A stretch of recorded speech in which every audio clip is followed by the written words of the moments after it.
ஒருத்தர் இருக்கார், நல்ல உத்தியோகத்தில் தான் இருக்கிறார். ஆனால் எப்போ பார்த்தாலும் முகத்தை வெறுப்பாக வச்சுருப்பார். அப்படியே வருவார் போவார். ஏன் சார் இப்படி இருக்கிறீங்க அப்படின்னு விசாரித்தோம். ஏன்டா இந்த வேலைக்கு வந்தோம்னு இருக்குது சார் அப்படின்னார். உங்கள் வேலை உங்களுக்கு பிடிக்கலையா அப்படின்னு கேட்டோம். இல்லைன்னார். இப்படிப்பட்டவங்க வெற்றிகரமான வாழ்க்கை வாழ முடியாது. இது நிபுணர்கள் கருத்து. வேலையை நேசிக்க தெரிந்தவர்கள் வெற்றி பெறுவார்கள் அப்படிங்கிறாங்க அவங்க. எந்த துறையாக இருந்தாலும் சரி, அந்த துறையில் வெற்றிகரமாக இருக்கிறவங்கள விசாரித்து பாருங்கள்.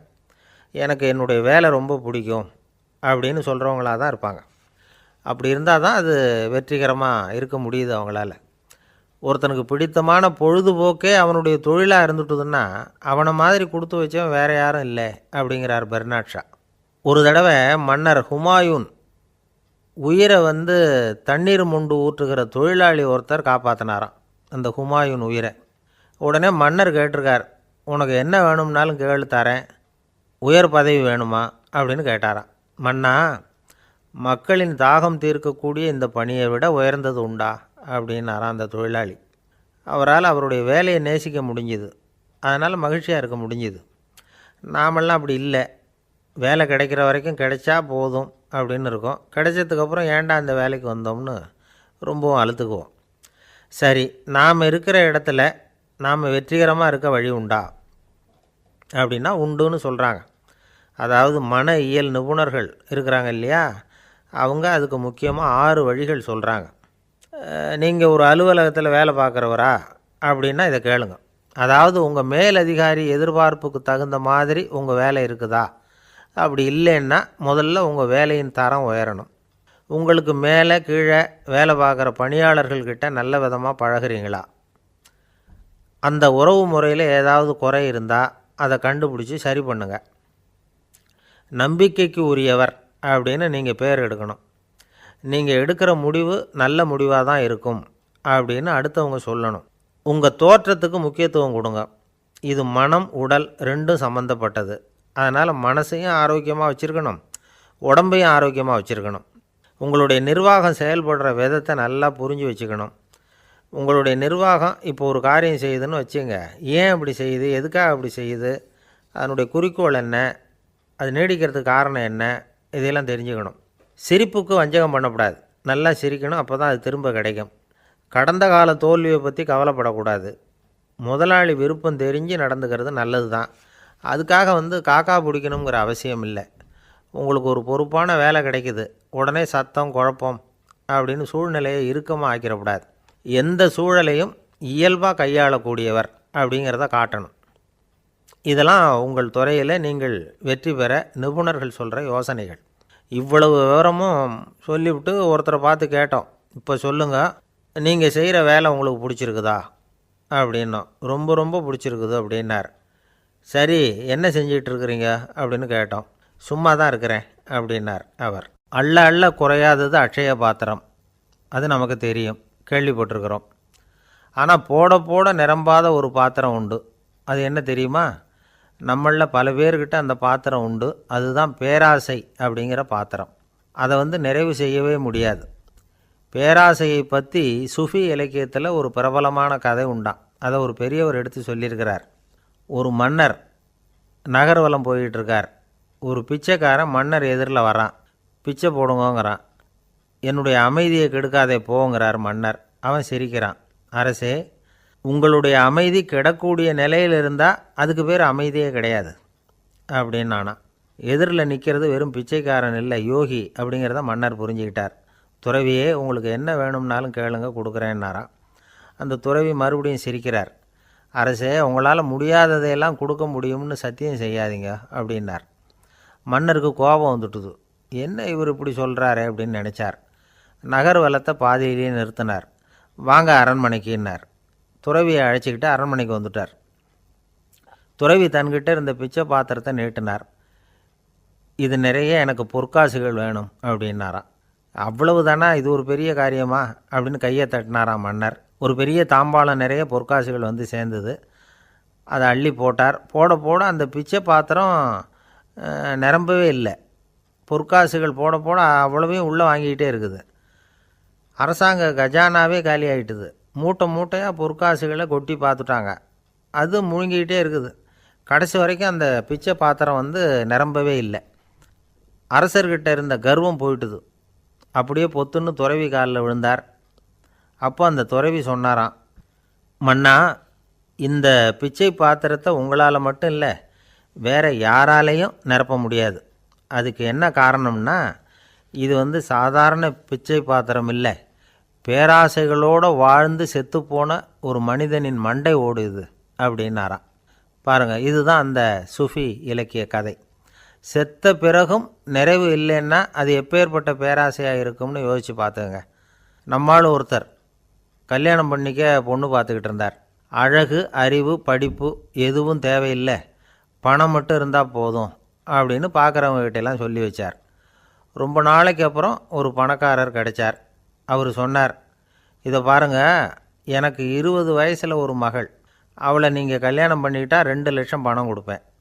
25 வயசில் ஒரு பொண்ணு, அவளை கல்யாணம் பண்ணிக்கிட்டா 2.5 லட்சம் தருவேன். 30 வயசில் ஒரு பொண்ணு இருக்கா, அவளை கல்யாணம் பண்ணிக்கிட்டா 3 லட்சம் தருவேன். என்ன சொல்கிற அப்படின்னாராம். இவன் கொஞ்ச நேரம் யோசித்து பார்த்துருக்கான். அதுக்கப்புறம் மெதுவாக அவரை நிமிர்ந்து பார்த்து, ஏன் சார், உங்ககிட்ட 50 வயசில் ஏதாவது பொண்ணு இருக்கா அப்படின்னு கேட்டானான். ஒருத்தர் ரொம்ப அவசரமாக வந்தார். சார், மனுஷன் நிம்மதியாக இருக்கிறதுக்கு என்ன வழின்னு கேட்டார். சீக்கிரமாக ஒரு கல்யாணத்தை பண்ணிங்க, எல்லாம் சரியாக போடும் அப்படின்னோம். அவர் ஒரு மாதிரியாக பார்த்தார். ஏற்கனவே எனக்கு கல்யாணம் ஆகிட்டுது சார், அதனால தானே நிம்மதியாக இருக்கிறதுக்கு வழி கேட்குறேன் அப்படின்னார். சரி, இவர் ஒரு மாதிரியான கேஸ் அப்படின்னு நினச்சிக்கிட்டு நம்மக்கிட்ட இருந்த ஒரு சின்ன புத்தகத்தை அவர்கிட்ட தூக்கி கொடுத்தோம். இதை படித்து பாருங்கன்னு. கல்யாணத்துக்கு பிறகும் சந்தோஷமாக இருக்கிறதுக்கு என்ன வழி அப்படிங்கிற கேள்விக்கு அந்த புத்தகத்தில் விளக்கம் இருந்தது. கணவன் மனைவிக்குள்ளே சிக்கல் வராமல் இருக்கிறதுக்கு அதில் சில வழிகளை சொல்லி கொடுத்துருக்குறாங்க. அதெல்லாம் என்னென்ன அப்படிங்கிறத இப்போ பார்க்கலாமா? குடும்பம்னு இருந்தால் கோபம் வரதான் செய்யும், அது வந்துட்டு போட்டும் பரவாயில்ல. ஆனால் அந்த கோபம் ஒரே நேரத்தில் 2 பேருக்கும் வந்துடாமல் பார்த்துக்கணும். ஒரு சமயத்தில் யாராவது ஒருத்தர் தான் கோபப்படணும், அடுத்தவங்க அமைதியாக இருக்கணும். அதுக்கப்புறம் இவர் அமைதியான உடனே அவங்க ஆரம்பிச்சிக்கலாம். கோபமாக ஏதாவது சொன்னால் உடனே கோபமாக பதில் சொல்லக்கூடாது. கொஞ்சம் பொறுத்து கோபம் தீர்ந்த உடனே அந்த பதிலை சொல்லலாம். அப்போ பதில் கோபமாக இருந்தால் கூட அது அவ்வளோ பெருசாக தெரியாது. அற்ப விஷயத்துக்கெல்லாம் காய்ச்சி மூச்சுன்னு கத்திகிட்டு இருக்கக்கூடாது. உங்கள் 2 பேருக்குள்ளே ஒரு தர்க்கம் ஆரம்பமாயிட்டுதுன்னு வச்சுக்கோங்க. கடுமையாக 2 பேரும் விவாதம் பண்ணுறீங்க. உங்களில் ஒருத்தர் இதில் ஜெயிக்கணும்னா அது நீங்களாக இருக்க வேணாம், அடுத்தவங்க ஜெயிக்கிறதுக்கு நீங்கள் துணையாக இருங்களேன். அப்படின்னா நீங்கள் கொஞ்சம் விட்டு கொடுக்கணும், அவ்வளவுதான். ஏதாவது குத்தம் சொல்லணுமா, செஞ்ச தப்பை சுட்டி காட்டணுமா, விமர்சனம் பண்ணணுமா, பண்ணுங்க, வேணான்னு சொல்லலை. ஆனால் சொன்னதை அப்படி சொல்கிறத கொஞ்சம் அன்பாக இதமாக சொல்லுங்கள். எப்போ நடந்த தவறுகளையெல்லாம் இப்போ போய் மறுபடியும் ஞாபகப்படுத்திகிட்டு இருக்க வேண்டாம். நான் அப்போவே சொன்னேன் இந்த புடவை வேணாம்னு, நீங்கள் தான் கேட்கல, இப்போ பாருங்கள் கிழிஞ்சு போச்சு இப்படின்னு கத்துனாங்க ஒரு அம்மா. எப்போ சொன்னீங்கன்னு கேட்டால் ஒரு 10 வருஷத்துக்கு முன்னாடி தீபாவளி சமயத்தில் அப்படிங்கிறாங்க. அது என்ன இன்னும் அப்படியே புதுசாகவே இருக்கும்? உங்களுக்கு அவர் தான் பெருசு, அவருக்கு நீங்கள் தான் பெருசு. அதை விட இந்த உலகத்தில் வேறு எதுவும் முக்கியம் இல்லைன்னு நினைக்கணும். நீ தான் என்னுடைய உலகம்னு எத்தனை தடவை சொல்லியிருப்பீங்க? அதெல்லாம் வெறும் வசனமாக போயிடக்கூடாது. ஏதாவது ஒரு பிரச்சனையை பற்றி கடுமையாக விவாதம் பண்ணிக்கிட்டு இருக்கீங்க, அதை அப்படியே பாதியில் விட்டுட்டு படுக்கைக்கு போயிடக்கூடாது. சுச்சத்தை நாளைக்கு பேசிக்கலாம்னு. அப்படி போனால் தூக்கம் வராது. பிரச்சனையை ஒரு முடிவு பண்ணிக்கிட்டு அதுக்கப்புறமா தூங்க போகணும். ஒரு நாளில் ஒரு தடவையாவது உங்கள் ஜோடியை பாராட்டி நல்ல விதமாக கனிவாக ஒரு வார்த்தை சொல்லணும் அப்படின்னு தீர்மானம் பண்ணிங்க. ஏதாவது தப்பு பண்ணிவிட்டீங்கன்னா பரவாயில்ல, அதை ஒத்துக்கிறதுக்கும் மன்னிப்பு கேட்குறதுக்கும் தயாராக இருக்கணும். அது ஒன்றும் கேவலம் கிடையாது. வீட்டுக்குள்ளே தானே கேட்க போகிறீங்க, வெளியில் யாருக்கு தெரிய போகுதோ? எப்படியோ உங்களுக்குள்ளே ஒரு சமரசம் ஆனால் சரிதான். ஒரு தகராறுன்னு எடுத்துக்கிட்டால் குறைஞ்சபட்சம் அதுக்கு 2 பேர் தேவை. தனியாகவே உட்காந்துக்கிட்டு நான் இப்போ தகராறு பண்ணிகிட்டு இருக்கிறேன் அப்படின்னு யாரும் சொல்ல முடியாது. 2 பேர் தகராறு பண்ணுறாங்கன்னா பொதுவாக அந்த 2 பேரில் யார் அதிகமாக பேசுகிறாங்களோ அவங்க பேரில் தான் தப்பு இருக்கும். அதை மனசில் வச்சுக்கணும். இதெல்லாம் தான் அந்த புத்தகத்தில் போட்டிருக்கிற வழிமுறைகள். இவ்வளவும் சரியாக வரலைன்னா அப்புறமா சொல்லுங்கள், வேறு புத்தகம் ஏதாவது இருக்கான்னு தேடுவோம். ஒரு கணவன் தன்னுடைய மனைவியை அழைச்சிட்டு ஒரு மனோதத்துவ டாக்டர்கிட்ட வந்தாராம். டாக்டர், எங்களுக்கு கல்யாணம் ஆகி 30 வருஷ காலமாக நாங்கள் ஒரு விஷயத்தில் கூட ஒத்து போனதில்லை அப்படின்னு ஆரம்பித்தார்.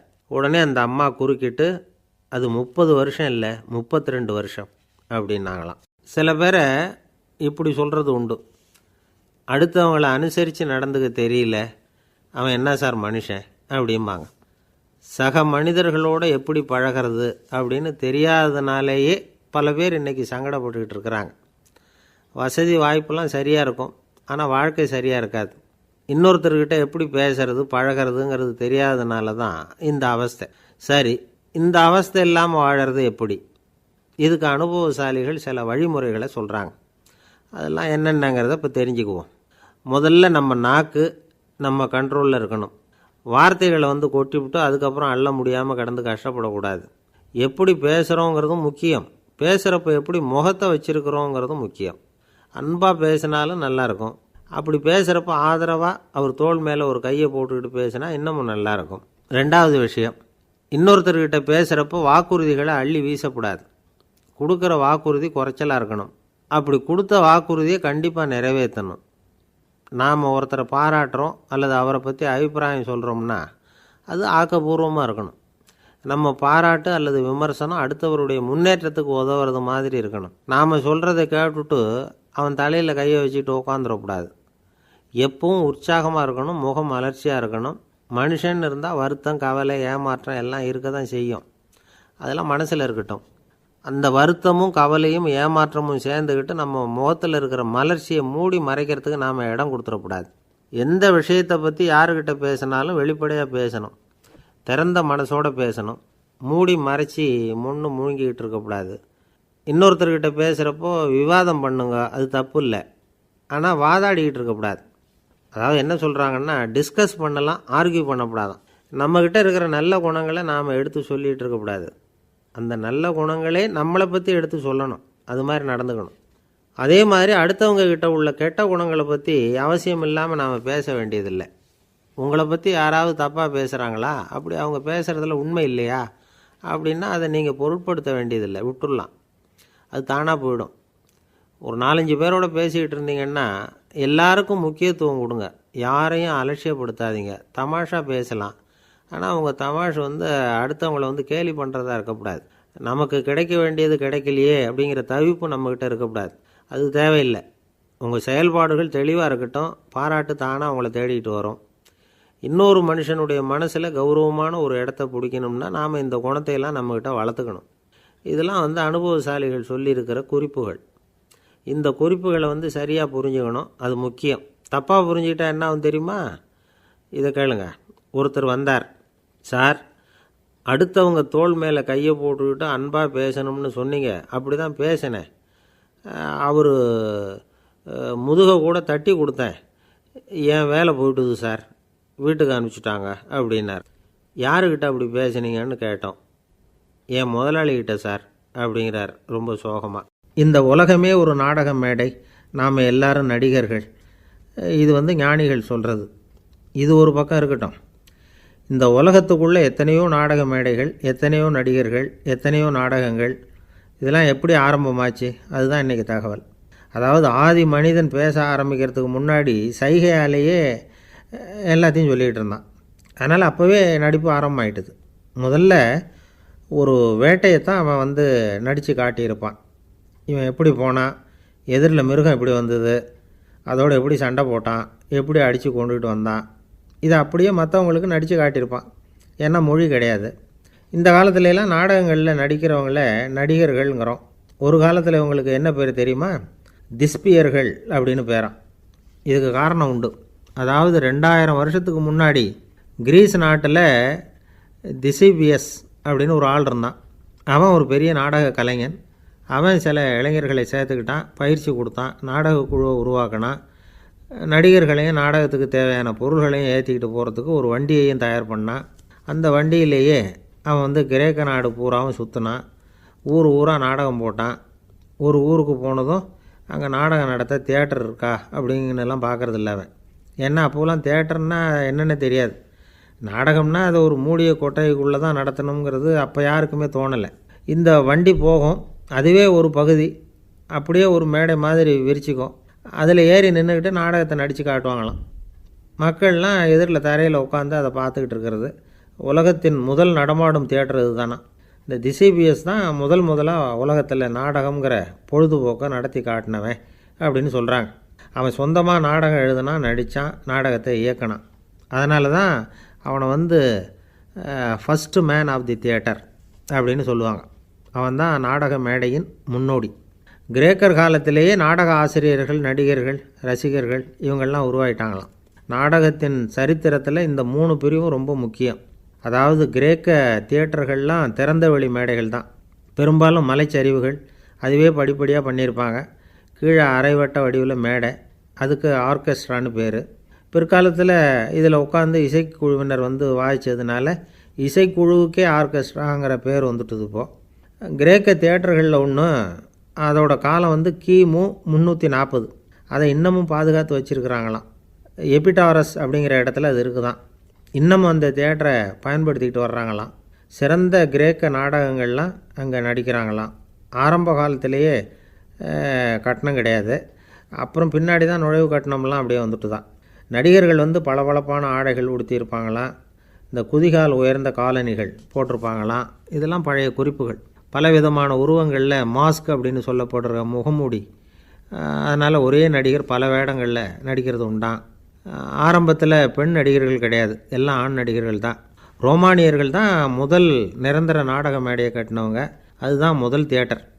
கிமு 1048 காலகட்டத்தில் பாம்பிங்கிற நகரத்தில் அதை கட்டியிருக்கிறாங்களாம். கிரேக்க ரோமானிய தியேட்டர்களின் அடிப்படையிலேயே இந்த இத்தாலிய வடிவ அமைப்பாளர்கள் இந்த குதிரை லாட வடிவில் ஒரு ஆடிட்டோரியத்தை உருவாக்கினாங்களாம். இப்படி அதை பற்றி நிறைய தகவல் இருக்குது. 1576 லண்டனில் இந்த பின்ஸ்பர்ரி, அப்புறம் இந்த பில்ட்ஸில், அப்புறம் ஜேம்ஸ் இப்படிங்கிற ஒரு முயற்சியால் தான் இங்கிலாந்தில் முதல் தியேட்டர் உருவாச்சான். அப்படி ஒருத்தர் இருந்தாராம். உலக நாடக மேடையின் வரலாறு இதுதான்.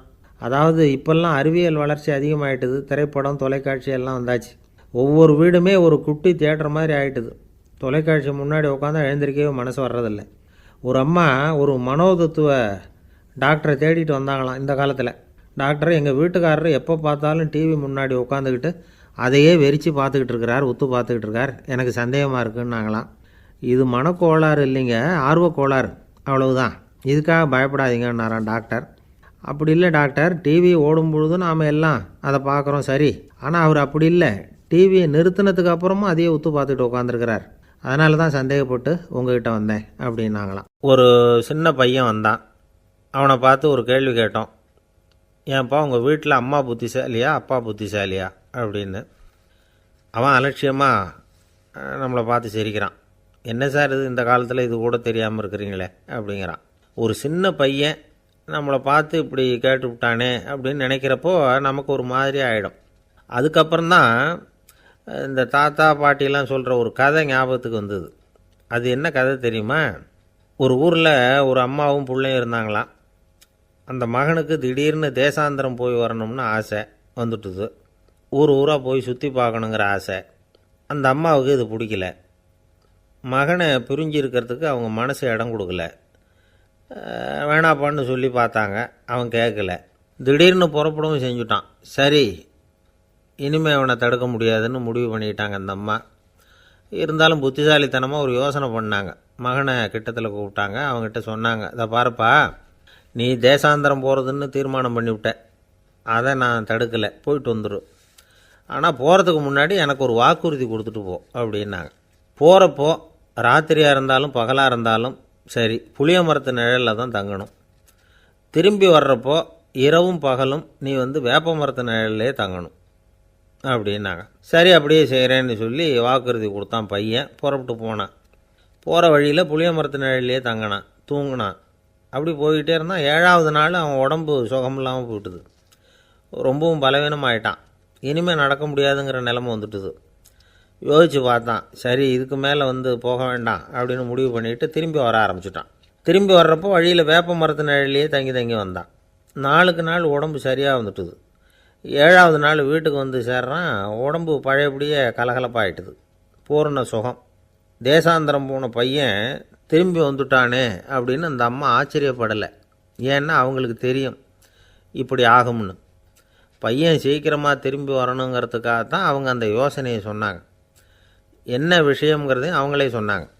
மகனே, புளிய மரத்து நிழல் உடம்புக்கு உஷ்ணத்தை கொடுக்கும், சீக்கம் உண்டாக்கும். அதனால் நீ தொடர்ந்து புளிய மரத்து நிழலில் தங்கினாவே நோய்க்கு ஆளாயிட்ட. அதனால் பயணத்தை முடிச்சுக்கிட்டு திரும்பி வரணுங்கிற முடிவுக்கு வந்துட்ட. திரும்பி வர்றப்போ நீ தங்கினது வேப்ப மரத்து நிழல். அது உடம்புக்கு வந்து குளிர்ச்சியை தரக்கூடியது, நோயை தீர்க்கக்கூடியது. அதனால் சுகமாக வீட்டுக்கு வந்து சேர்ந்துட்ட.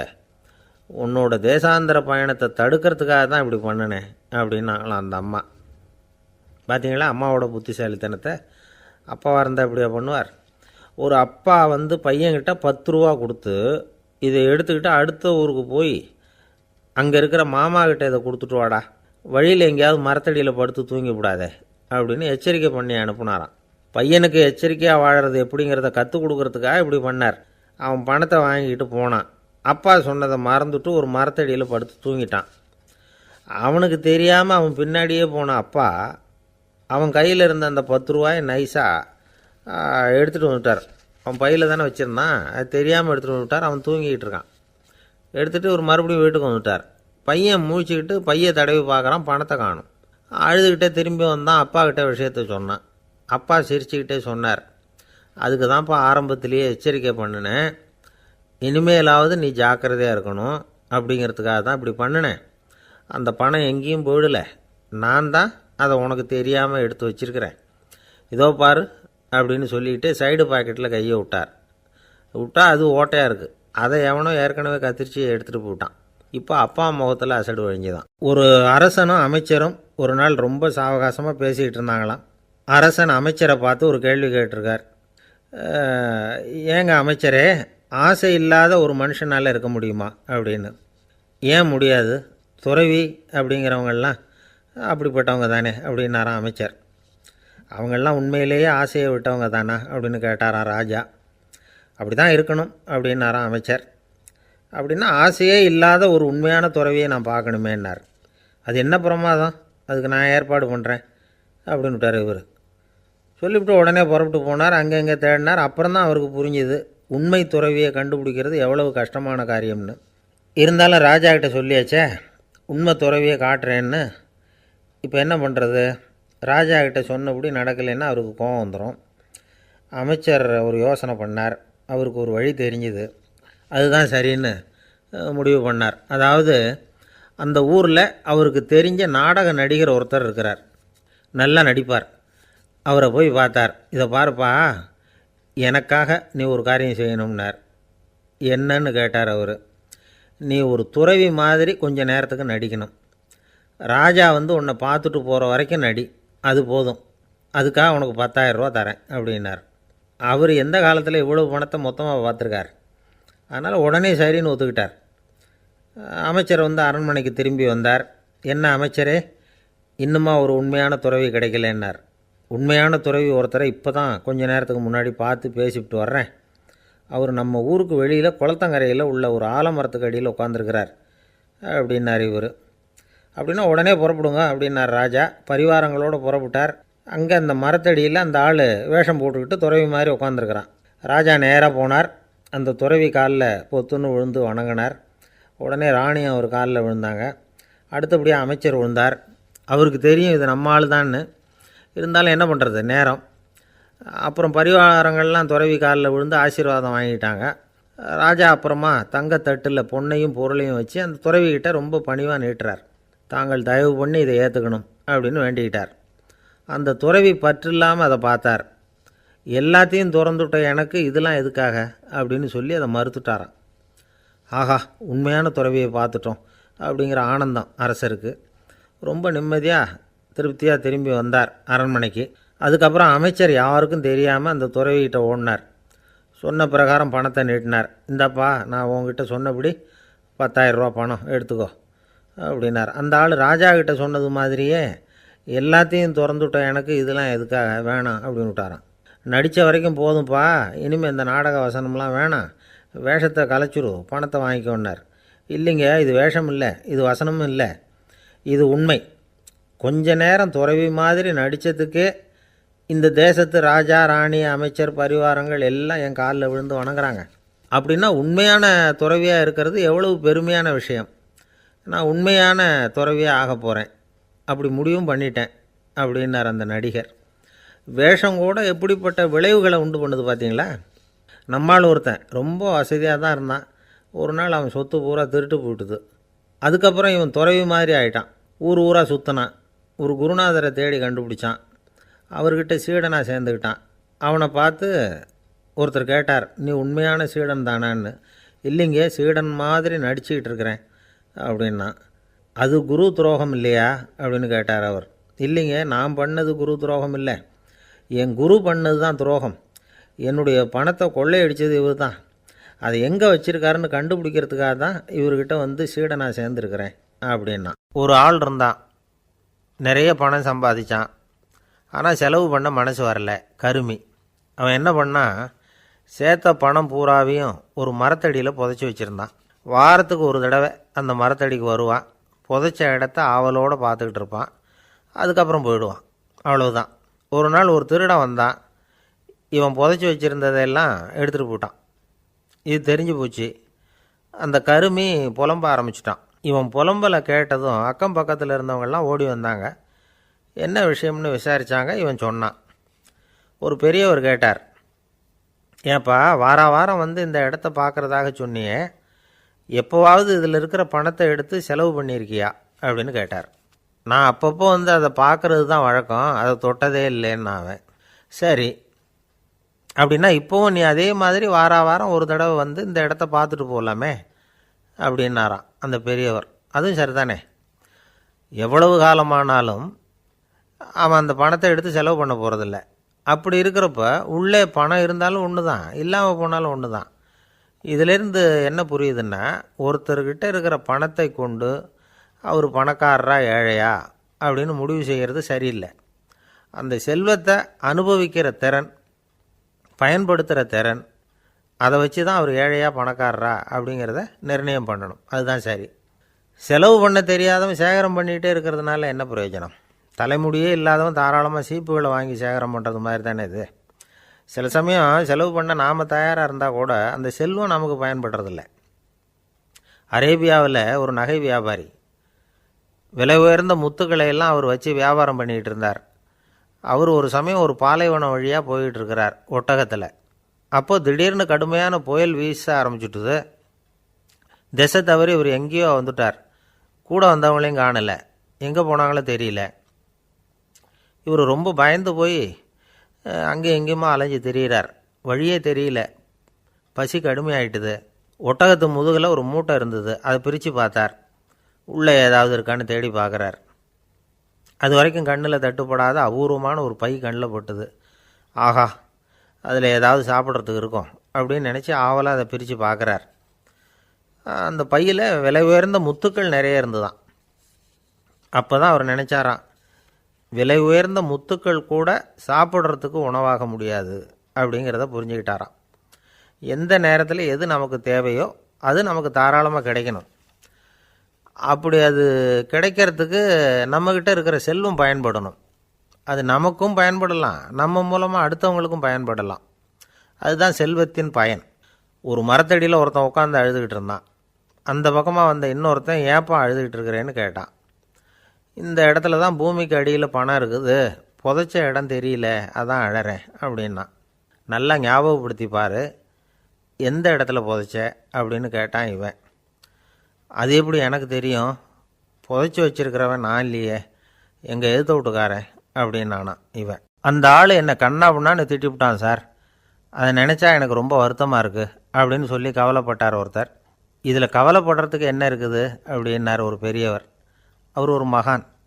என்ன சார் இப்படி சொல்கிறீங்க, ஒருத்தர் நம்ம பார்த்து திட்டுனா வருத்தமாக இருக்காதா அப்படின்னார். அது எப்படி வருத்தமாக இருக்கும், திட்டுறதுங்கிறது என்ன, அது வெறும் சத்தம் தானே அப்படின்னார் அந்த பெரியவர். நம்ம ஆளுக்கு தலையை பிச்சுக்கலாம் போல் இருந்தது. இருக்காது அப்படின்னா நமக்கே அப்படி தானே தோணுது. அந்த பெரியவர் சொல்கிறது ரொம்ப பெரிய விஷயம். அதை நாம் புரிஞ்சிக்க முயற்சி பண்ணலாம்னா நடைமுறை வாழ்க்கைக்கு அது ஒத்து வர்றது மாதிரி தெரிய மாட்டேங்குது. இருந்தாலும் அந்த பெரியவர் அதுக்கு என்ன தான் விளக்கம் கொடுக்குறாருன்னு பார்ப்போமே. ஒரு ரயில் போயிட்டுருக்கு, அதில் ஒரு சாது போயிட்டுருக்கார். அந்த ரயில் வந்து அவர் ஹரித்வாரம் போயிட்டுருக்கார். அவர் ரயிலில் ஏகப்பட்ட கூட்டம். நம்ம ஊர் ரயில் கேட்கவா வேணும், டிக்கெட் வாங்கிட்டு கொஞ்சம் பேர், வாங்காத கொஞ்சம் பேர். அது என்னத்துக்கு அனாவசியமாக டிக்கெட் அப்படிங்கிற நினப்பில் பாதி பேர். இந்த கூட்டத்துக்கு மத்தியில் அந்த சாதுவும் போயிட்டுருக்கிறார். உட்கார்றதுக்காக இருந்த இடத்துல ஒரு ஆள் படுத்துருக்கிறான், கொஞ்சம் முரட்டு ஆசாமி. அவன் கால் பக்கத்தில் கொஞ்சோண்டு இடம் பாக்கி இருந்தது. அந்த இடத்துல இந்த சாது உட்காந்துருந்தார். மெதுவாக உட்காந்துக்கிட்டார் போய். ஆனால் அந்த ஆள் ராத்திரி பூரா இவரை காலால் உதச்சிக்கிட்டே இருக்கிறான். அது இவருக்கு ரொம்ப அவமானமாக பட்டுது. அதனால் துக்கம் ஏற்பட்டுது. இருந்தாலும் அதை ஒரு மாதிரியாக சகிச்சுக்கிட்டே இவர் வந்து சேர்ந்தார். பொழுது விடிஞ்சுது. அந்த சாது ஹரித்வார் வந்து சேர்ந்தார். அங்கே ஒரு பெரிய ஞானியை சந்தித்தார். ராத்திரி ரயிலில் அந்த ஆள் உதைச்சதையும் அதனால் தனக்கு ஏற்பட்ட துக்கத்தையும் இந்த சாது அந்த ஞானிகிட்ட சொன்னார். சொல்லிவிட்டு, ஏன் சுவாமி, எனக்கு துக்கம் ஏற்பட்டதே அது தப்பா அப்படின்னு கேட்டார். தவறு தான்னார் அந்த ஞானி. உனக்கு இன்னமும் தேக அபிமானம் போகலைங்கிறது தான் அது காட்டுது. அஷ்டாவக்கிரர் என்ன சொல்கிறார் தெரியுமா? உண்மையான ஞானி யாராவது தன்னை வந்தனை செய்தால் அதற்காக சந்தோஷப்பட மாட்டார், யாராவது நிந்தனை செய்தால் அதற்காக வருத்தப்பட மாட்டார் அப்படின்னு சொல்கிறார். நிந்தனைங்கிறது ஒரு ஒலி தான். தேகாபிமானம் இருக்கிற வரைக்கும் இந்த ஒலி நம்மளை வந்து வேதனைப்படுத்தும். நான் தேகம் இல்லை, ஆத்மா அப்படிங்கிற நினைவு இருந்தால் இந்த ஒலி நம்மளை பாதிக்காது. மனு என்ன சொல்கிறார் தெரியுமா? ஒரு சாதகன் பாராட்டுதலை விஷம்னு நினச்சி பயப்படணும், அவமானத்தை அமிர்தம்னு நினச்சி சந்தோஷப்படணுங்கிறார். அவமானப்பட்டால் கவலைப்படாமல் எப்படி இருக்க முடியும் அப்படின்னு தான் நமக்கு தோணும். அதனால தான் நம்மளில் யாரும் இதுக்கு உதாரணமாக யாரையும் காட்ட முடியல. புத்தரையும் கபீரையும் உதாரணமாக காட்டுறாங்க. அவங்களுக்கெல்லாம் அவமானம் ஏற்பட்டப்போ கவலையே படலையாம். புத்தரை வந்து அவமானப்படுத்தணுங்கிறதுக்காக கௌசாம்பி ராணி ஒரு இளம் பெண்ணை கொலை பண்ணி சடலத்தை புத்தர் குடிசைக்கு முன்னாடி போட சொன்னார். போட்டாங்க. புத்தர் தான் அந்த பொண்ணை கெடுத்து கொலை பண்ணிவிட்டாருன்னு எல்லாரும் நினச்சாங்க. ஆனால் புத்தர் இதை பற்றி கவலையே படலை. அப்புறமா உண்மை தெரிஞ்சதும் புத்தர் புகழ் இன்னும் அதிகமாகிட்டுது.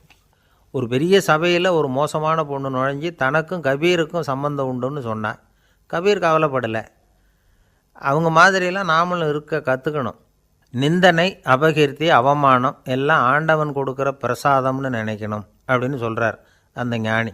இதை கேட்ட இந்த காலத்து ஆசாமி ஒருத்தர், நான் கூட அப்படி தான் சார், யாராவது அவமானப்படுத்தினா கவலைப்பட மாட்டேன். நேற்று கூட ஒருத்தர் என்ன பலார்னு அரைஞ்சுட்டார், நான் கொஞ்சம் கூட கவலைப்படலை, பேசாமல் வந்துட்டேன்னார். ஏன் அப்படி வந்துட்டீங்க அப்படின்னு. அவர் அரைஞ்சதுலேயும் ஒரு அர்த்தம் இருந்தது, அதனால தான் அப்படி வந்துட்டேன்னார். ஏன் அரைஞ்சாருன்னு கேட்டேன். 10 வருஷத்துக்கு முன்னாடி 15 ரூபா அவர்கிட்ட கடன் வாங்கினேன், அதை கேட்டு கேட்டு பார்த்துட்டு கடைசியாக தான் அரைஞ்சார் அப்படின்னார். ஆண்டவனுடைய பிரசாதம் இவருக்கு அடிக்கடி கிடைக்கும் போல இருக்குது. ஒரு பல்கலைக்கழகம், அங்கே ஒரு இலக்கிய பேராசிரியர், அவர் பாடம் நடத்திக்கிட்டு இருந்தார். ராபர்ட் ப்ரௌனிங் எழுதிய கவிதைகளை பற்றி சொல்லிகிட்டு இருக்கிறார். மாணவர்களும் ரொம்ப அக்கறையாக அதை கேட்டுக்கிட்டு இருக்கிறாங்க. ஒரு குறிப்பிட்ட கவிதையை பற்றி சொல்லும் பொழுது அந்த பேராசிரியருக்கே ஒரு சந்தேகம். அதாவது அந்த கவிதையின் சரியான அர்த்தம் என்னங்கிறதுல சந்தேகம். பேராசிரியர் யோசனை பண்ணார். அந்த கவிதையை முழுசாக புரிஞ்சிக்க முடியல. அதனால் மாணவர்களை பார்த்து சொன்னார், மாணவர்களே, ஒரு நாள் பொறுத்துங்க, இந்த கவிதையை எழுதின கவிஞர் எங்கள் வீட்டுக்கு பக்கத்தில் தான் இருக்கிறார். இன்றைக்கி சாயந்தரம் நான் அவரை நேரிலேயே போய் பார்க்குறேன், பார்த்து இதுக்கு என்னங்க அர்த்தம்னு கேட்டுக்கிட்டு வந்துவிடுறேன், அதுக்கப்புறம் உங்ககிட்ட சொல்கிறேன் அப்படின்னாராம். அன்றைக்கி சாயந்தரமே அந்த பேராசிரியர் கவிஞரை தேடிக்கிட்டு போயிட்டார். கவிஞர் அவங்க வீட்டில் அவர் பாட்டு உட்காந்துருந்தாராம். இவர் போய் அவர் முன்னாடி உட்காந்தார். அப்புறம் கேட்டார், ஐயா, அந்த கவிதையின் முழு பொருள் என்னன்னு தெரிஞ்சுட்டு போகிறதுக்காக வந்திருக்கிறேன் அப்படின்னாராம். எந்த கவிதை அப்படின்னாராம் அவர். இவர் அந்த கவிதையை சொல்லியிருக்கார். கவிஞர் கொஞ்சம் யோசனை பண்ணிவிட்டு அப்புறம் சொன்னாராம், பேராசிரியரே, நீங்கள் கொஞ்சம் தாமதமாக வந்துட்டீங்கன்னாராம். இவருக்கு ஒன்றும் புரியல. நீங்கள் என்ன சொல்கிறீங்க? நான் தாமதமாக வந்துட்டேன்னா? நீங்கள் தான் உயிரோடு இருக்கிறீங்களே, அப்படி இருக்கும்பொழுது நான் தாமதமாக வந்துவிட்டேன்னா அது எப்படி அப்படின்னு இவர் குழம்பியிருக்கிறார். இப்போ கவிஞர் சொன்னாராம், ஐயா, நான் உயிரோடு இருக்கிறேன்னா இல்லையாங்கிறது முக்கியம் இல்லை. நான் அந்த கவிதை வரிகளை எழுதினப்போ 2 பேருக்கு அதோட அர்த்தம் தெரிஞ்சிருந்தது. இப்போ ஒரே ஒருத்தருக்கு தான் அதோட அர்த்தம் தெரியும் அப்படின்னாராம். பேராசிரியர் யோசனை பண்ணியிருக்கார். அப்படின்னா அந்த ஒருத்தர் கவிஞர் ராபர்ட் ப்ரௌனிங்கை தவிர வேறு யாராக இருக்க முடியும்? இவர் தான் அப்படிங்கிறத அவர் மனசில் நினச்சிக்கிட்டார். அதனால் சொன்னார், ஐயா, நான் தாமதமாக வரல, அந்த கவிதையின் பொருள் என்ன அது சொல்லுங்கன்னார். பேராசிரியரே, நான் சொல்கிறது உங்களுக்கு புரியலைன்னு நினைக்கிறேன். நான் இந்த வரிகள் எழுதினப்போ 2 பேருக்கு அதோட அர்த்தம் தெரிஞ்சிருந்தது.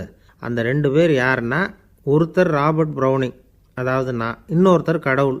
இப்போ அது கடவுளுக்கு மட்டும்தான் தெரியும். நானே இதை பற்றி பல தடவை யோசனை பண்ணி பார்த்தேன். இது ரொம்ப அழகானது, ஆனாலும் ரொம்ப வழுக்கலானது. அதை பிடிச்சிட்டோம்னு நினச்சிக்கிட்டு இருக்கும் பொழுதே காற்று மாதிரி அது உங்ககிட்ட இருந்து ஓடி போயிடுது. எனக்கு ரொம்பவும் வருத்தமாக தான் இருக்குது. நிச்சயமாக நான் தான் இந்த வரிகளை எழுதியிருக்கிறேன், அதில் அர்த்தம் இருக்குங்கிறது எனக்கு தெரியும். அதை நான் உணர்றேன். ஆனால் நீங்கள் என்னை மன்னிக்கணும். எனக்கே கூட அதை என்னால் விளக்க முடியல. அப்படி இருக்கும்பொழுது உங்களுக்கு எப்படி அதை நான் விளக்க முடியும் அப்படின்னாரா அந்த கவிஞர். அனுபவிக்கப்படக்கூடிய எல்லாமே விளக்கப்படக்கூடிய ஒன்றல்ல, விளக்கப்படும் எல்லாமே அனுபவிக்கப்படக்கூடிய ஒன்றல்ல அப்படிங்கிறது ஞானிகளுடைய கருத்து. அதுக்காக தான் அந்த சம்பவம். வாழ்க்கையில் நீங்கள் தொடர்ந்து ஆய்வு செய்து கொண்டே இருக்கக்கூடிய விளக்கங்களை ஒருபோதும் அடைய முடியாத பரிமாணங்கள் இருக்கிறதுனால தான் அது அலுப்பு தட்டாமல் இருக்குது. உங்களால் நிறைய அனுபவிக்க முடியும், இருந்தாலும் நீங்கள் அனுபவித்து அறிந்த விஷயங்கள் கூட வார்த்தைகளால் விளக்கப்பட முடிவதில்லை அப்படிங்கிறது பெரியோர் சிந்தனை. இதெல்லாம் ஒரு பக்கம் இருக்கட்டும்.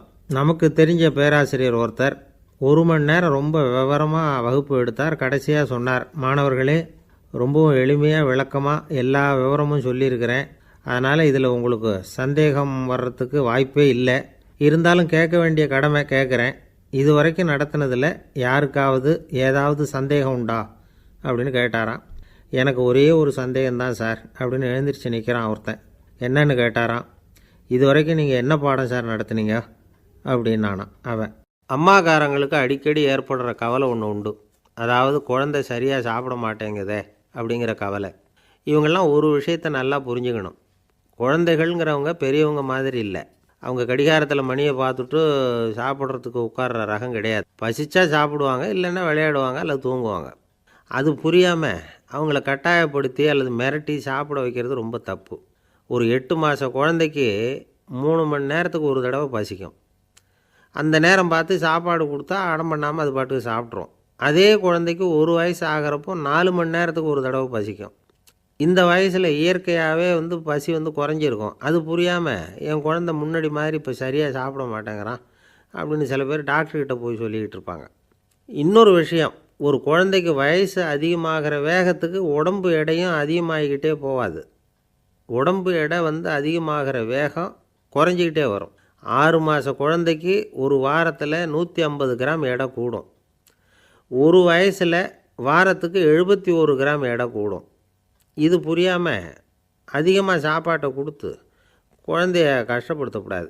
ஏன்னா அளவுக்கு மீறின உணவு அஜீரணத்தை உண்டு பண்ணிவிடும்.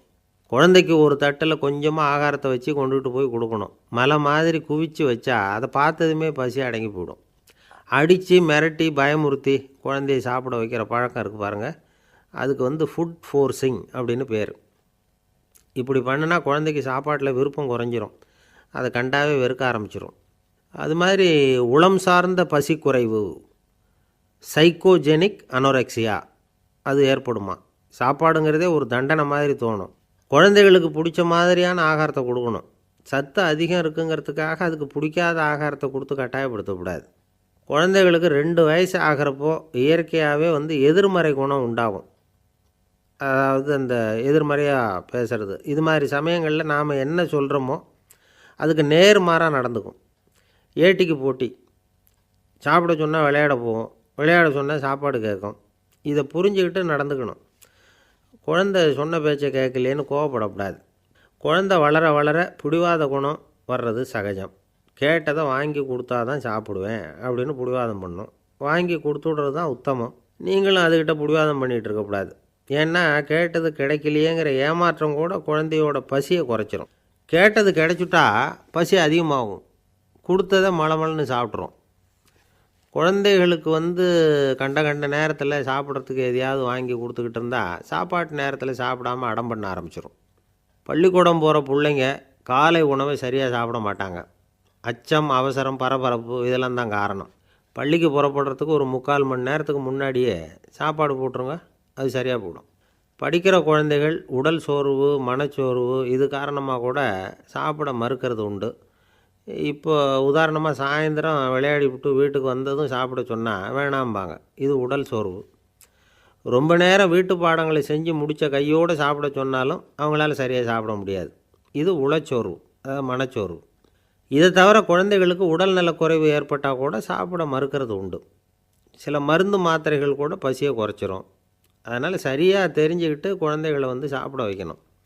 அது புரியாமல் கையில் சாப்பாட்டு தட்டை வச்சுக்கிட்டு குழந்தைகளை விரட்டிக்கிட்டு அலையக்கூடாது. ஒரு சின்ன பையன் சொன்னான், எங்கள் அம்மா சாப்பாடு போடுறது தெரிஞ்சால் நான் உடனே வீட்டை விட்டு வெளியில் ஓடி போடுவேன் அப்படின்னா.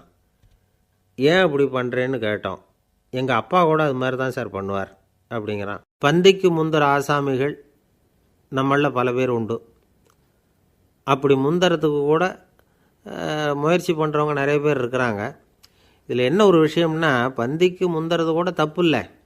ஆனால் அப்படி ஒரு விருந்தில் ஆளாக போய் உட்காந்து சாப்பிட்டா கூட வெளியில் வர்றப்ப என்ன பெரிய விருந்து வச்சுட்டான், சாம்பாரில் உப்பு இல்லை, ரசத்தில் காரம் இல்லை அப்படின்னு குறை சொல்லிகிட்டே வர்றது இருக்குது பாருங்கள். அது சரியில்லை, நாகரிகமும் இல்லை. கல்யாண பத்திரிகையில் என்ன போட்டிருக்குது, என் பொண்ணுக்கும் இன்னார் பையனுக்கும் கல்யாணம், எல்லாரும் குடும்பத்தோடு வந்திருந்து மணமக்களை வந்து ஆசீர்வதிக்கணும், இப்படி தானே போட்டிருக்கோம். குடும்பத்தோடு வந்து விருந்து சாப்பிட்டு சாப்பாடு எப்படி இருக்குன்னு அபிப்பிராயம் சொல்லிவிட்டு போங்க அப்படின்னா போட்டிருக்கு கல்யாண பத்திரிகையில். ஒருத்தர் வீட்டு விசேஷத்துக்கு போயிருக்கோம்னா எவ்வளவோ அசௌகரியங்கள் நமக்கு ஏற்படலாம். ஏராளமான கூட்டம் வந்திருக்கும். எல்லாரையும் அவங்க வந்து தனித்தனியாக கவனிச்சிக்கிட்டு இருக்க முடியாது. நாம் தான் அனுசரித்து நடந்துக்கணும். நாமளாக போய் வாழ்த்த வேண்டியவங்களை வாழ்த்தி விட்டு வந்து சேரணும். அதை விட்டுட்டு பத்திரிக்கை கொடுத்தானேன்னு போனேன், கவனிப்பே சரியில்லை அப்படின்னு புலம்பிக்கிட்டு இருக்கக்கூடாது. ஒரு விருந்துக்கு போனால் அங்கே எப்படி நடந்துக்கணும் அப்படிங்கிறத பற்றி கூட அனுபவசாலிகள் சில விவரங்கள்லாம் சொல்லியிருக்கிறாங்க. இந்த காலத்தில் கல்யாணம், பிறந்த நாள், அது இதுன்னு நிறைய விருந்துகள் நடக்குது. அதெல்லாம் எதுக்காக? மனித உறவுகளை வளர்த்துக்கிறதுக்காக தான், வேறு எதுக்கு? ஒரு விருந்துக்கு போனால் அமைதியாக பொறுமையாக போய் உட்காரணும். அடித்து பிடிச்சிக்கிட்டு இடத்த பிடிக்க போகிறேன் அப்படின்னு நிற்கக்கூடாது. முதல் பந்தி நடந்துக்கிட்டு இருந்தால் அது முடிஞ்சு இலை எடுத்து சுத்தம் பண்ணதுக்கு அப்புறம் போய் உட்கார்றது தான் நாகரீகம். இலை எடுக்கிறதுக்கு முன்னாடி அங்கே போய் உட்காந்தா நல்லா இருக்காது. நீங்கள் சாப்பிட்டுட்டு உட்காந்துருக்கீங்களா, சாப்பிட்றதுக்கு உட்காந்துருக்கீங்களா, பார்க்குறவங்களுக்கு சந்தேகம் வந்துடும். அதே மாதிரி இலையில் எல்லா ஐட்டமும் பரிமாறினதுக்கு அப்புறம் சாப்பிட ஆரம்பிக்கணும். ஒவ்வொரு ஐட்டமாக வைக்க வைக்க நாம் பாட்டுக்கு எடுத்து உள்ளே தள்ளிகிட்டே இருந்தோம்னா எதை வச்சோம் எதை வைக்கலன்னு பரிமாறினவரே குழம்பி போயிடுவார். ஏன்னா எப்போ பார்த்தாலும் இலை காலியாகவே இருக்கும். சாப்பிட்றப்போ உங்கள் சாப்பாட்டையே நீங்கள் கவனிக்கணும். அடுத்தவங்க இலையில் என்ன இருக்குது, பக்கத்தில் இருக்கிறவர் எதை அதிகமாக சாப்பிட்றார், இதெல்லாம் நமக்கு என்னத்துக்கு? எல்லோரும் சாப்பிட்டு முடிக்கிற வரைக்கும் பொறுமையாக இருக்கிறது தான் நல்லது. நீங்கள் மட்டும் திடீர்னு பாதியில் எழுந்திரிச்சு பக்கத்தில் இருக்கிறவங்களுக்கு சங்கடமாக இருக்குமேங்கிறதெல்லாம் யோசிக்காமல் நீங்கள் பாட்டு எழுந்திரிச்சு போகக்கூடாது. பக்கத்தில் உள்ளவங்க உங்களை எழுந்திரிக்க சொன்னால் எழுந்திரிச்சு போகலாம். விருந்துகளில் சாப்பாட்டை வீணாக்கிறதே ஒரு நாகரிகமாக போட்டுது இந்த காலத்தில். சாப்பாட்டுக்கே கஷ்டப்பட்டுக்கிட்டு பல பேர் இந்த உலகத்தில் இருக்கிறப்போ சாப்பாட்டை வீணாக்கிறது எவ்வளோ பெரிய மோசங்கிறத நினச்சி பார்க்கணும். வேணுங்கிற அளவுக்கு கேட்டு வாங்கி சாப்பிட்றது தான் முறை. விருந்தில் இந்த பஃபே அப்படின்னு சொல்லி ஒரு முறை சொல்கிறாங்கல்ல, அதாவது உணவு வகைகளையெல்லாம் பொதுவாக ஒரு இடத்துல வச்சுடுறது, நமக்கு தேவையானதை நாமே எடுத்து ஒரு தட்டில் போட்டுக்கிட்டு சாப்பிட வேண்டியது. இதில் கூட சில பேர் தேவைக்கு அதிகமாக எடுத்து போட்டுக்கிட்டு வீணாக்குறாங்க. சில சமயம் வந்து கடைசியாக சாப்பிட போகிறவங்களுக்கு எல்லா ஐட்டமும் கிடைக்காம போகலாம். அதை போய் பெருசு பண்ணிகிட்டு இருக்கக்கூடாது. என்ன சார் இந்த அளவுக்கு கூடவா நாகரிகம் தெரியாமல் இருக்கிறோம், இதை போய் பெருசாக சொல்ல வந்துட்டீங்களே அப்படின்னு நினைக்கலாம். ஒருத்தர் 2 பேருக்கு இந்த விவரம் தேவைப்படலாம். அவங்க காதலையும் இது விழட்டுமேங்கிறதுக்காக தான் இது. ஒரு பெரிய கல்யாண விருந்து நடந்துக்கிட்டு இருந்தது. விருந்து மண்டபத்து வாசலில் ஒருத்தர் நின்றுக்கிட்டு வர்றவங்களையெல்லாம் ரொம்ப மரியாதையாக வணங்கி உள்ளே அனுப்பி வச்சுக்கிட்டு இருந்தார். எப்படி தெரியுமா? வர்றவங்க கையெல்லாம் பிடிச்சி முத்தம் கொடுத்து அதுக்கப்புறம் உள்ளே அனுப்பி வச்சுக்கிட்டு இருந்தாராம். கூட்டம்லாம் முடிஞ்சதுக்கப்புறம் அவர்கிட்ட போய் கேட்டிருக்கிறாங்க, சார் நானும் எவ்வளவோ விருந்துகளுக்கு போயிருக்கிறேன், இருந்தாலும் இவ்வளவு மரியாதையாக வர்றவங்க கைக்கெல்லாம் முத்தம் கொடுத்து வரவேற்கிறத இங்கே தான் பார்க்குறேன் அப்படின்னு சொன்னாங்க. அதுக்கு அவர் சொன்னார், அட போங்க சார், நான் முத்தம் கொடுக்கல, முந்தின பந்திக்கு வந்து சாப்பிட்டவங்களே அடுத்த பந்திக்கும் வர்றாங்களான்னு மோந்து பார்த்து அனுப்பி வச்சுக்கிட்டு இருந்தேன் அப்படின்னார். ஒருத்தர் மனசில் நிம்மதி இல்லாமல் உட்காந்துருந்தார். என்ன சார் விஷயம் அப்படின்னு விசாரித்தேன். அகலக்கால் வச்சுட்டேன், அதுதான் அவதிப்படுறேன்னார். விவரமாக சொல்லுங்கன்னேன். வீடு கட்டணும்னு ஆரம்பித்தேன், வேலை பாதியிலேயே நிற்கிது, கையில் பணம் இல்லை அப்படின்னார். இது மாதிரி ஆசாமிகள் பல பேரை நீங்கள் பார்த்துருக்கலாம். இவங்கெல்லாம் சுலபமாக மன அழுத்தத்துக்கு ஆளாயிடுறாங்க. மன உளைச்சல், அதாவது ஸ்ட்ரெஸ் அப்படின்னு சொல்கிறோமே, அதுக்கு அடிப்படையான சில காரணங்கள் உண்டு. அதாவது மிகையாக திட்டமிடுதல் அப்படிங்கிறதும் ஒரு முக்கியமான காரணம். நடைமுறை சாத்தியம் என்னங்கிறத மனசில் வச்சுக்கிட்டு எந்த திட்டத்தையும் தீட்டணும், அப்போ தான் அது சரியாக வரும். 2வது காரணம் என்ன தெரியுமா? ஒரே நேரத்தில் பல்வேறு செயல்களில் ஈடுபடுறது. தொலைபேசியில் பேசிக்கிட்டே கையில் இருக்கிற கடிதத்தை படிச்சுக்கிட்டே எதிரில் உட்காந்துக்கிட்டு இருக்கிறவருக்கும் அப்பப்போ பதில் சொல்லிக்கிட்டு மனசில் பல்வேறு சிந்தனைகளை அப்படியே ஓட விட்டுக்கிட்டு இருக்கிறது, இதுவும் மன அழுத்தத்தை உண்டாக்குது. மூணாவது காரணம், எதிலேயும் வெற்றி மட்டும் எதிர்பார்க்குற ஒருதலைப்பட்சமான ஆர்வம். நாம் தொட்டதெல்லாம் வெற்றியாகவே முடியணும் அப்படின்னு எதிர்பார்க்குறவங்க ஏதாவது ஒன்றில் தோல்வியை கண்டால் தோண்டு போயிடுறாங்க. எப்படியும் முடியலாம்ங்கிற எண்ணம் ஏற்கனவே நமக்குள்ளே இருந்துட்டுதுன்னா அந்த அவஸ்தை வராது. அதனால் அதுவும் நம்ம வளர்த்து கொள்ள வேண்டிய ஒரு குணம். மன உளைச்சல் ஏற்படுறதுக்கு இன்னொரு காரணம், எதையும் வேகமாக செஞ்சுடணும் அப்படிங்கிற துடிப்பு. அந்த துடிப்பே மனசை அழுத்த ஆரம்பிச்சிடும். எந்த ஒரு காரியத்திலையும் தாமதமோ இடையூறோ ஏற்பட்டால் அதை பொறுத்துக்கிற மனப்போக்கம் வேணும். அது இல்லாதவங்க அழுத்தத்துக்கு ஆளாயிடுறாங்க. சில பேர் வேலைன்னு எந்த நேரம் பார்த்தாலும் வேலையே கதின்னு கிடப்பாங்க. பொழுதுபோக்குக்கோ உடற்பயிற்சிக்கோ குடும்பத்தில் உள்ளவங்க அல்லது நண்பர்கள் கூட கலந்துரையாடவோ கொஞ்சம் கூட நேரம் ஒதுக்க மாட்டாங்க. இந்த சுபாவம் மன அழுத்தத்தை உண்டு பண்ணும். இதையெல்லாம் புரிஞ்சுக்கிட்டு அதிலிருந்து விடுபடுறது எப்படின்னு யோசிக்கணும். வல்லுநர்கள் இது தொடர்பாக சில யோசனைகளை சொல்லி வச்சுருக்கிறாங்க. அது என்னென்னா, வாழ்க்கைங்கிறது பிரச்சனைகளால் பின்னப்பட்ட ஒன்று. அது எப்போவுமே முடிவடையாத ஒரு தொடர்கதை அப்படிங்கிறத முதல்ல நாம் புரிஞ்சுக்கணும். ஒரே நேரத்தில் ஒரு காரியத்தில் மட்டுமே நாம் கவனம் செலுத்தணும். அடுத்தவங்க காரியத்தில் தலையிடக்கூடாது. எதையும் பேச ஆரம்பிக்கிறதுக்கு முன்னாடி நம்மை நாமே கேட்டுக்க வேண்டிய கேள்வி 2. 1, நான் சொல்ல போகிறது ரொம்ப முக்கியமானதா? 2வது, நான் சொல்கிறத அவங்க கேட்குறதுக்கு ஆசைப்படுறாங்களா? நான் பேசுகிறதுக்கு அது சரியான நேரம் தானா? இதை யோசித்து பார்த்ததுக்கப்புறம் எதையும் பேச ஆரம்பிக்கணும். முடிஞ்ச அளவுக்கு வளைந்து போகிற சுபாவத்தை வளர்த்துக்கணும். நம்ம நேரம் விலை மதிப்பு இல்லாதது, அதை வீணாக்கக்கூடாது. சிரிக்க தெரியலனாலும் பரவாயில்ல, முகத்தில் கொஞ்சம் புன்முறுவலாவது காட்டணும். இதெல்லாம் ரொம்ப முக்கியம். அடுத்தவங்க ஏதாவது செஞ்சால் உடனே நன்றி சொல்ல மறக்கக்கூடாது. தினமும் கொஞ்சம் நேரத்தை தனிமையில் செலவு பண்ணணும். மன உளைச்சலிருந்து விடுபடுறதுக்கு 3 முக்கிய வழிகள் சொல்கிறாங்க. அதை சுருக்கமாக ரெட் அப்படின்னு சொல்கிறாங்க. RED ஆங்கில எழுத்தில். அந்த முதல் எழுத்து R, அது என்னென்னா ரிலாக்ஸேஷன், அதாவது இடை ஓய்வு. 2வது E எக்ஸர்சைஸ், உடற்பயிற்சி. 3வது டயட், திட்டமிட்ட உணவு முறை. அதனால் தியானம், மூச்சு பயிற்சி இதெல்லாம் இந்த இடை ஓய்வுக்கு வழிகள். எந்த வேலையையும் தொடர்ந்து செய்யக்கூடாது. எல்லார்கிட்டையும் கலகலப்பாக பழகணும். மாதத்துக்கு ஒரு நாளாவது குடும்பத்தோடு வெளியில் போயிட்டு வரணும். சுலபமான உடற்பயிற்சிகளை செய்யலாம். உடற்பயிற்சிங்கிறது நமக்காக நாம் செய்கிற ஒரு நீண்டகால முதலீடு அப்படின்னு சொல்லுவாங்க. அதாவது லாங் டேர்ம் இன்வெஸ்ட்மெண்ட்டாக. அளவோடு சாப்பிட்ணும், மெதுவாக சாப்பிட்ணும். இதெல்லாம் கொஞ்சம் மனசில் வச்சுக்கிட்டு நடந்துக்கிட்டால் மகிழ்ச்சியாக வாழலாம். சில பேர் சாப்பாட்டு விஷயத்தில் ரொம்ப அக்கறை எடுத்துக்கிறது உண்டு. ஒரு குண்டு ஆசாமி சாப்பிட உக்காந்தார். முதல்ல ஒரு மாத்திரை சாப்பிட்டார். எதுக்குன்னு கேட்டோம். பசி எடுக்கிறதுக்குன்னார். சாப்பிட்டு முடித்தார். பிறகு மறுபடியும் ஒரு மாத்திரை சாப்பிட்டார். இது எதுக்குன்னு கேட்டோம். சாப்பிட்டது ஜீரணமாகறதுக்கு அப்படின்னார். ஒரு ஆஃபீஸில் வேலை பார்க்குற ஒருத்தர் ஏதோ தப்பு பண்ணிவிட்டார். உடனே மேல் அதிகாரி அவரை கூப்பிட்டு அனுப்புனார். நீ செஞ்சது தப்புன்னார் கோபமாக. இது ஒரு ரகம். சில அதிகாரிகள் இப்படி நீங்கள் செஞ்சது தப்புன்னு சொல்கிறதில்ல, நீங்கள் செஞ்சது சரி அப்படின்னு சொல்கிறதில்ல. எப்படி சொல்லுவாங்கன்னா, நீங்கள் செஞ்சது சரியில்லைன்னு நான் நினைக்கிறேன் அப்படின்னு சொல்லுவாங்களாம். அதாவது சில பேர் நீங்கள் செஞ்சது தப்புங்கிறாங்க, அதையே மாற்றி சொல்கிறாரு இவர், நீங்கள் செஞ்சது சரியில்லைன்னு நினைக்கிறேன். இது ரெண்டும் அர்த்தம் ஒன்று தான், இருந்தாலும் வார்த்தைகள் வித்தியாசம். நிர்வாக திறமை இல்லாத ஒரு அதிகாரி யூ ஆர் ராங் அப்படின்னு சொல்லுவாராம். நிர்வாக திறமை உள்ள அதிகாரியாக இருந்தால் அதையே கொஞ்சம் மாற்றி I think you are not correct அப்படிம்பாராம். இதுதான் வித்தியாசம். இருந்தாலும் வார்த்தைகளை உபயோகப்படுத்துகிற விதத்தை வச்சு தான் வேலை நல்லா நடக்கிறதும் நடக்காததும் இருக்குது. விவரம் தெரிஞ்சவங்க என்ன சொல்கிறாங்க தெரியுமா? Be a leader not a boss அப்படிங்கிறாங்க. ஒரு லீடராக பாஸாக இருக்காதே அப்படிங்கிறாங்க. சரி, அப்படின்னா லீடருக்கும் பாஸுக்கும் வித்தியாசம் உண்டா அப்படின்னு கேட்டால் இருக்குன்னு சொல்கிறாங்க. லீடருங்கிறவர் வேறு, பாஸுங்கிறவர் வேறு. ஒரு லீடர் எப்படி நடந்துக்குவார், ஒரு பாஸ் எப்படி நடந்துக்குவார், இதை முதல்ல நாம் தெரிஞ்சுக்கணும். அவங்க எப்படி நடந்துக்குவாங்க அப்படிங்கிறதுக்கு சில விவரங்கள் இருக்குது.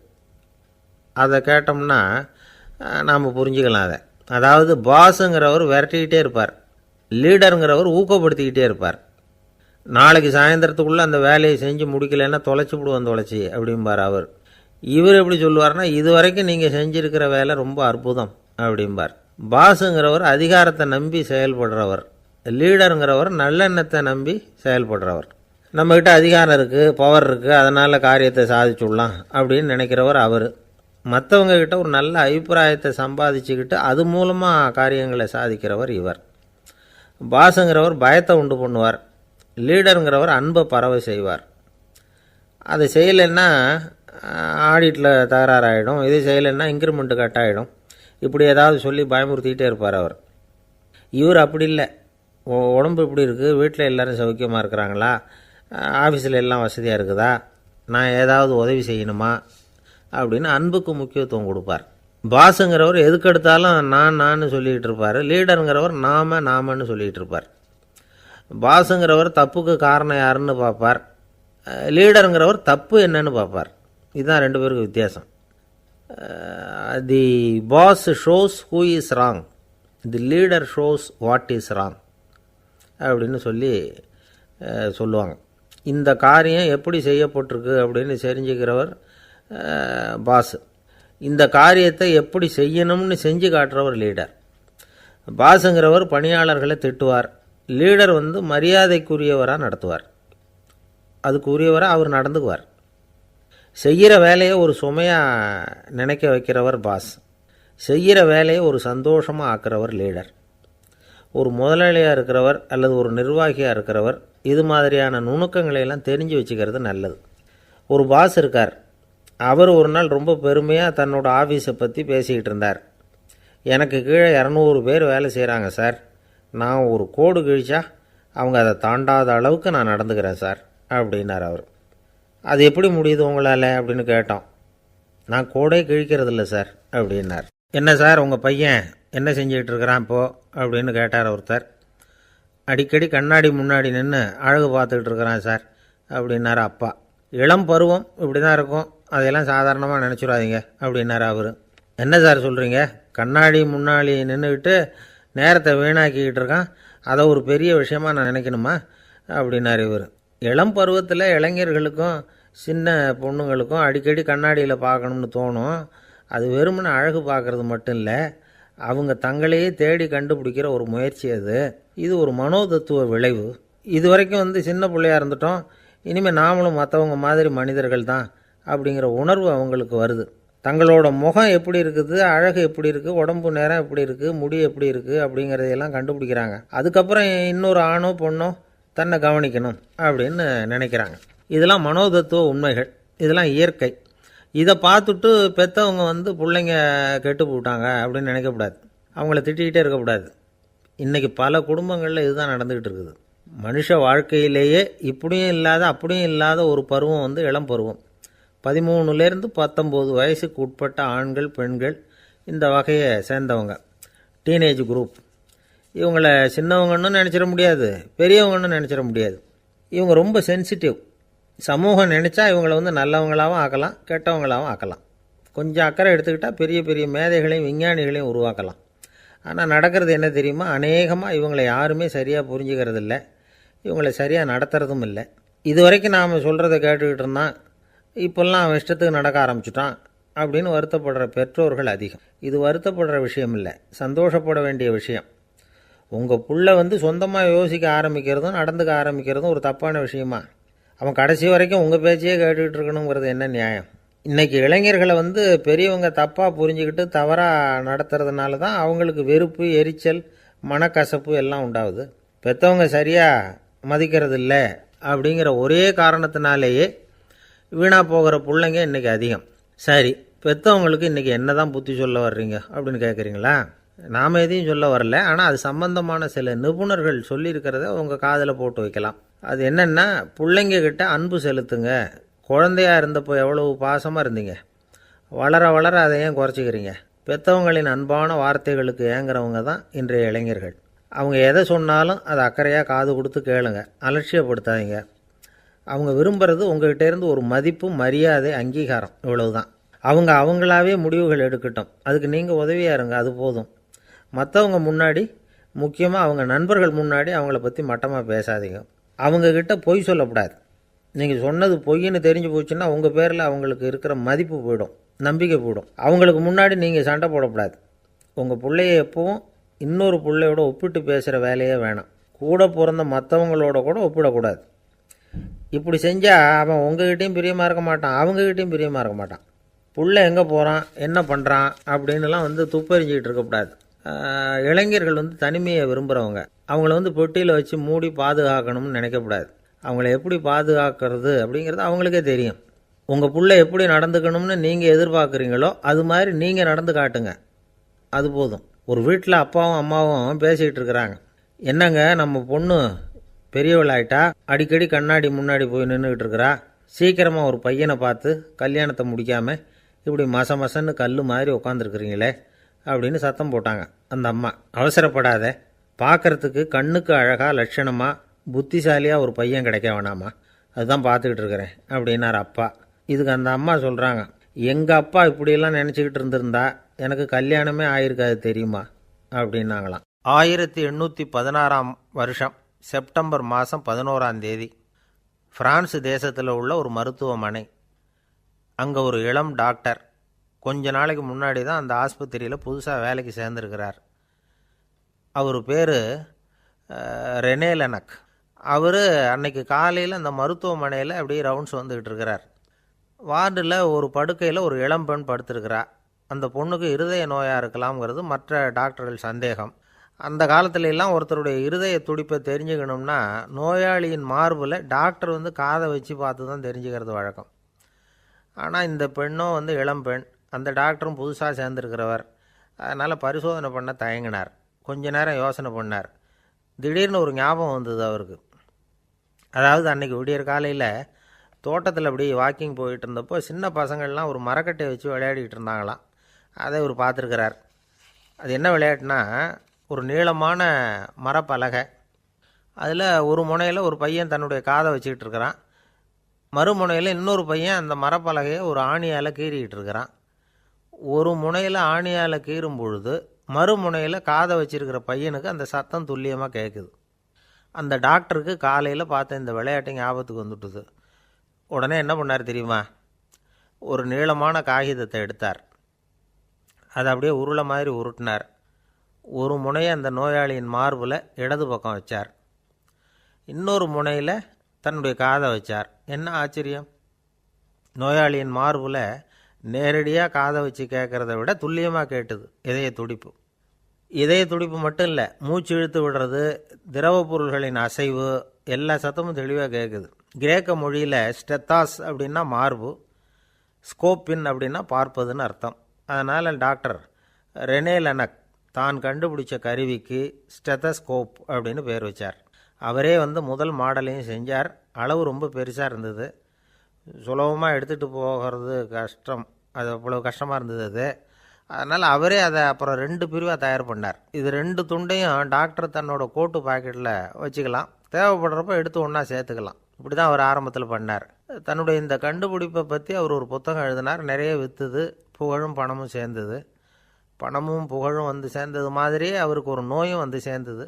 அது என்ன நோயின்னு கண்டுபிடிக்கிறதுக்கும் அவர் கண்டுபிடிச்ச கருவி தான் உபயோகப்பட்டு தான். அவரே அதை கண்டுபிடிச்சார். அவருக்கு வந்திருந்தது காச நோய். 1826 வருஷம் ஆகஸ்ட் மாதம் 13 உலகத்தின் முதல் ஸ்டெதஸ்கோப்பை கண்டுபிடிச்ச டாக்டர் ரெனே லெனக் காலமானார். அவர் சாகிறதுக்கு முன்னாடி மரத்தால் செஞ்சு வச்சுருந்த ஸ்டெதஸ்கோப்பை தனக்கு வேண்டியப்பட்ட ஒரு டாக்டர்கிட்ட கொடுத்து, என்னுடைய சொத்துக்கள்லேயே ரொம்ப வசந்தது அப்படின்னு சொன்னாராம். அதுக்கப்புறம் 3 வெள்ளைக்காரங்க சேர்ந்து இந்த கருவியில் சில மாற்றங்களை பண்ணாங்க. ஆனால் 1829 லண்டனில் டாக்டர் நிக்கோலஸுங்கிறவர் ஒரு காதால் இதய துடிப்பை கேட்குறத விட டாக்டர் 2 காதாலையும் கேட்குறது தான் சரியாக இருக்கும் அப்படின்னு ஒரு கருத்தை வெளியிட்டார். அதுக்கப்புறம் ரொம்ப காலம் கழித்து 1852 ஜார்ஜ் காமான் அப்படிங்கிறவர் ரப்பர் டியூபுகளை உபயோகப்படுத்தி 2 காதாலையும் கேட்குற மாதிரி ஒரு புதிய வடிவத்தை அதுக்கு கொடுத்தார். அதுக்கு பிறகு அது படிப்படியாக எவ்வளவோ மாற்றங்கள் இருந்தாலும் ஆரம்பத்தில் டாக்டர் ரெனே லெனக் உருவாக்கின அடிப்படை மாடலை யாரும் மாற்றி அமைக்கலைங்கிறது தான் முக்கியமான விஷயம். நமக்கு தெரிஞ்ச ஒரு ஆஸ்பத்திரி, அதில் ஒரு நோயாளி, காலை நேரத்தில் நர்ஸு அந்த பக்கமாக போயிட்டு இருந்தாங்க. அதை பார்த்துட்டு ஒரு நர்ஸுன்னு கத்துறார். நர்ஸு அவசரமாக ஓடி வந்து என்ன விஷயம்னு கேட்டாங்க. சிஸ்டர், இங்கே பாருங்கள்,